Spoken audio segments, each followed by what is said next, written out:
necə oldu ki, peşə təhsilinə başlamaq qərarı aldın? Bu proses necə olur? Ümumiyyətlə daha sonrası bakalavr təhsili almaq da maraqlı bir yoldur. O haqqda da məlumat verərdin zəhmət olmasa bizə. Təbii ki, yəni gənclərin həyatında uğurlar və uğursuzlar olur.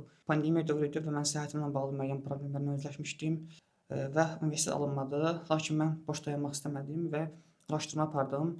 Bərdə Dövlət Peşə Təhsili Mərkəzində əməliyyatçı mühasib ixtisası üzrə 1 illik texniki peşə təhsili piləsində təhsil aldım və təhsilimi bitirdim. Təhsil müddətim dediyim kimi pandemiya dövründə idi, dərslər onlayn idi.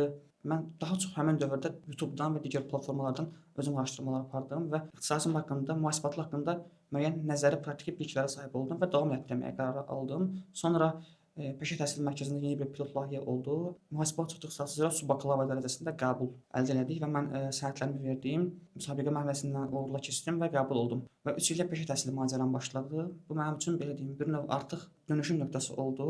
Müəllimlərim oldu, dəyərli müəllimlərim. Bizim Peşə Təhsili Mərkəzində, karyera mərkəzində dəyərli tanıdığım insanlar oldu. Və mən artıq üfüqümü açdım, genişləndim, ixtisasım üzrə, eyni zamanda şəxsi karyeram üzrə müəyyən biliklər əldə etdim. Və davam elədim.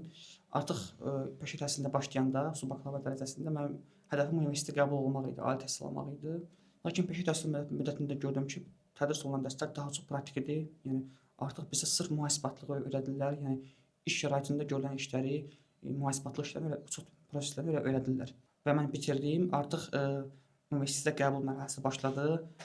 Bizim subakalavrların balları 100 balla sistemindən qiymətləndirilir. Mən 100 balla sistemindən 99 bal toplamışdım.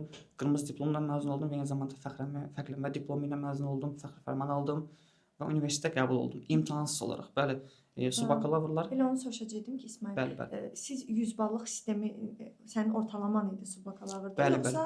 Okey, tamam. Deməli, 100 ballıq sistemi biraz açım, genişləndirim icazənizlə. Bu sistem necədir? Təhsil aldığımız müddətdə biz imtahanlar verdik, semestr imtahanları, səriştə imtahanları və istehsalat təcrübəsi, layihə təcrübəsi kimi imtahanlar verirdik. Bunların nəticəsində bizə ümumi bal hesablanırdı və o bal 3 ilin sonunda bizə subakalavr bal olaraq yazılıb qeyd olunmuşdu. Və bu da 100 balın 99 balı dediyim kimi, qeyd etdiyim kimi. Və mən universitetə qəbul oldum.